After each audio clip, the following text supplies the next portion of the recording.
Good morning, or depending when you're watching this, good afternoon, good evening, or good night. My name's Ross, and I was always told out of Voice Radio. So today, we're going to be looking post-rotation, and we're going to be looking at VABLE Tapu Bulu. That's right, ladies and gentlemen. You see, I did a video yesterday about Rayquaza with Garboda, and several of you said in the comment section, Wassy, we want post-rotation content. Why are you still doing pre-rotation content? Well, the answer to that question is, World Championships haven't happened yet. Be a little bit weird if I just ignored Worlds. However, can you have some more post-rotation content? Oh my goodness, yes.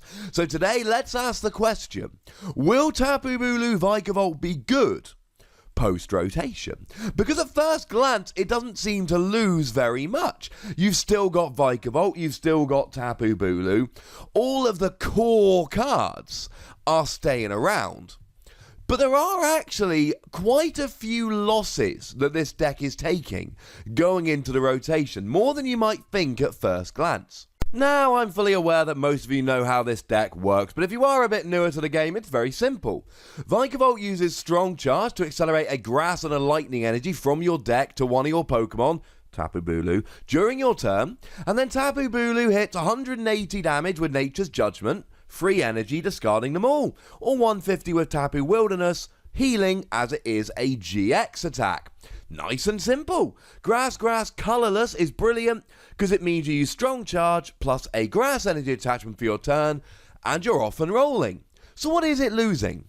First of all, it's losing Floatstone, which is a bit of an issue because VABLE does have a rather large retreat cost, and Tapu Bulu has a rather large retreat cost, so losing Floatstone's going to suck, but actually, as we're going to mention in a minute, we're getting Zero Aura GX, and that is going to largely plug the gap, so we should actually be fine, because Zero Aura is better than Floatstone.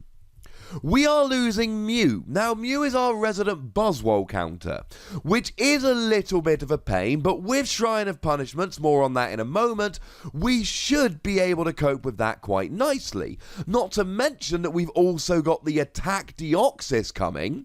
Now, to be fair, that just replaces the Mewtwo from Evolutions, not the Mew from Fates Collide. And to be fair, most Buzzwole decks were playing Mew rather than Mewtwo, because Mew was the better one to be playing.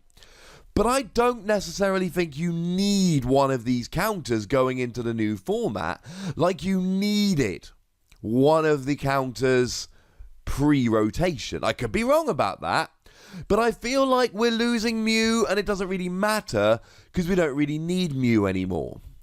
Now, we are losing Bridget. Bridget kind of sucks, because that was our turn 1 play, was use Tapu Lele Wonder Tag for a Bridget. As it was in a lot of decks, this is a deck that really needs to get its basics up and rolling. It kind of sucks that we're losing this.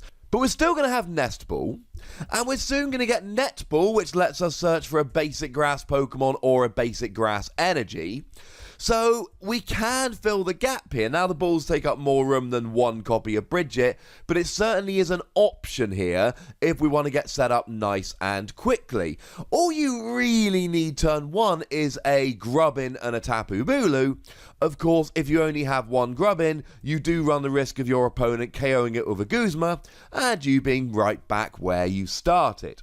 We're losing Skylar, which is a bit annoying in terms of consistency here, because it was really nice for just searching out a rare candy, for instance, or searching out that choice band. We're still going to have Volkner, which could help to fill the gap. The thing is, most of the time with Skylar, you search for an item. And Volkner lets you search for an item and a lightning energy, and this is the deck that plays lightning energy, so that could actually be useful some turns. The thing is, we didn't just use it for that. It could also grab us supporter cards if we were having a bit of a bad game, and the problem is now, we're not going to be able to search for supporters using Volkner, whereas we could with Skylar, so that's going to be a bit of a pain. And to be honest, probably the biggest loss is we are losing both Energy Recycler and we're losing Brock's Grit. And one of the big things about Tapu Bulu decks, you use a lot of energy, you discard a lot of energy, and you therefore need to recover a lot of energy. And that's not going to be as easy to do post-rotation.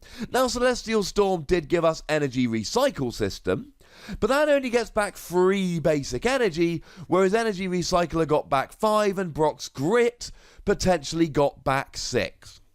That's not to say you've got no options here, but it makes me a little bit nervous that we might have to play 2 or 3 Bull cards to replace Bridget, and we might have to play 2 Energy Recycler to replace 1 Brock's Grit. This is starting to make us a little bit nervous in terms of room in our deck. Now, the good news is we are making a couple of fairly significant gains.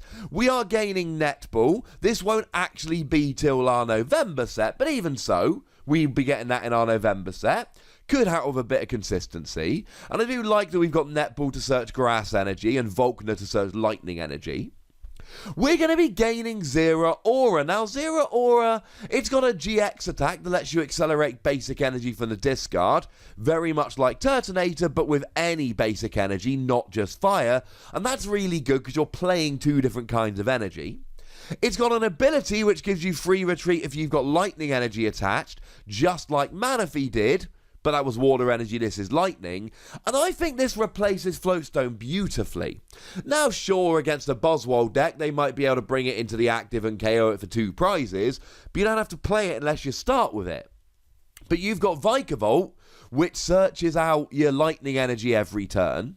So you can always get a lightning energy on any Pokemon you want, and then you get free retreat with Zera Aura. Ladies and gentlemen, I'm convinced that Zera Aura is going to be a really good addition. Again, it's not coming out till November, but it's going to be pretty nice. And, of course, we're getting Shrine of Punishments. We've already got Shrine of Punishments. This, as far as I'm concerned, is the biggest addition we've got because, to be blunt, we can hit the numbers now.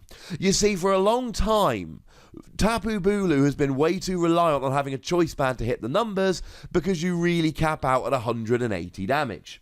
Well, Shrine of Punishments puts 1 damage counter on each EX and GX between turns. Now, I know Tapu Bulu is a GX, so you're going to have to take a damage counter between turns, and that sucks. But even with all of that borne in mind, I still think it's essential to this deck. Against a Buzzwole, as soon as you get 1 damage counter on, you can 1-hit KO. All of a sudden, you should be getting rid of Buzzwole quite nicely. Zoroark, you've always needed a choice band here, and to be fair, Shrine of Punishment here is a bit more awkward, but it's still viable. You need 3 turns of it, which is a pain, but that's not to say it can't happen. Yes, Zoroark decks tend to play Ace Roller, and that will undo all your hard work, but it gives you another option. Most of the time against Zoroark decks, you're still going to want to grab a choice band. You're not going to want to try and rely on 3 turns of Shrine of Punishments, but it's an alternate plan that's there if you need it. But where this really helps is against stuff like Gardevoir. Because you see, Gardevoir's got 230 HP, and even with a choice band, you're doing 210. But now with Shrine of Punishments, you do 210. Shrine of Punishment puts them up to 220, and they've got to heal Gardevoir. They can't just put it to the bench. If they put it to the bench, it gets KO'd going into your turn. They've got to heal it. They've got to get it off of the board. And that's not always something they're going to be able to do. In fact, a lot of the time, unless they're playing a Gardevoir list with like 4 max potion, that is not something they're going to be able to do. And you're going to be able to actually get KOs. Shrine of Punishments means that Tapu Bulu can hit the numbers way better than it has before. It also means you can say hit 190 while using a GX attack, which is quite nice. I mean, healing and then taking damage from Shrine of Punishment sucks, but it's an option. And then the other addition, kind of, is the fact that Rayquaza is going to be very popular. Because you can use Dedenne pretty much better than any other deck. Dedenne is one of the best Rayquaza counters we have. If you've got 2 energy on it, a lightning Pokemon on the bench, and a choice band, you get a 1-hit KO on a Rayquaza. Now, for a lot of decks, this is an awkward combination to pull off. You need a Vikavolt out, which you should have in every game. They're kind of important. And you need a choice band. Now, you do need the choice band here, otherwise you're only doing 120 and you're miles away. But you should have a lightning Pokemon on the bench with Vikavolt. which then gets you your 2 energy, so you're not trying to play an extra lightning Pokemon, you're playing them anyway.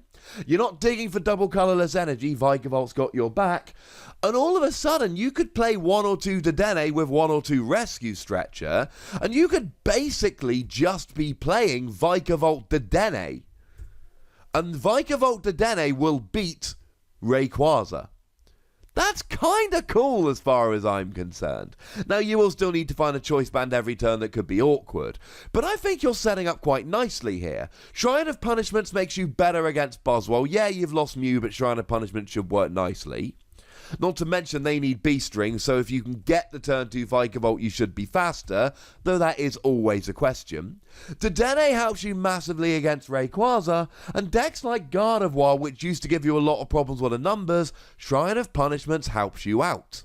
And it's not the biggest point, but there's a bunch of Pokemon that copy your attack. And they've always been good against Tapu Bulu, because Tapu Bulu's got 180 HP and can do 180 damage. That's a bit of a pain.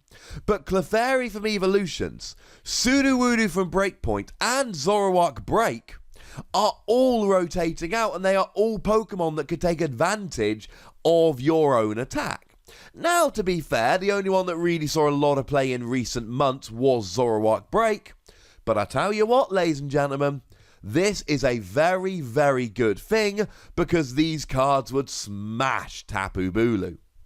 Tapu Bulu's been an under-the-radar, occasionally successful deck that we see popping up in pretty much every major tournament, but not winning for a little while.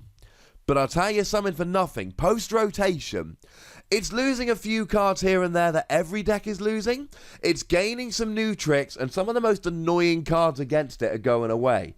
I think there's a very good chance Tapu Bulu could actually be better post-rotation than it's been pre-rotation, and I'm giving it a wassy thumbs up. But I want to know what you think. Are you buying Tapu Bulu Vikavolt post-rotation?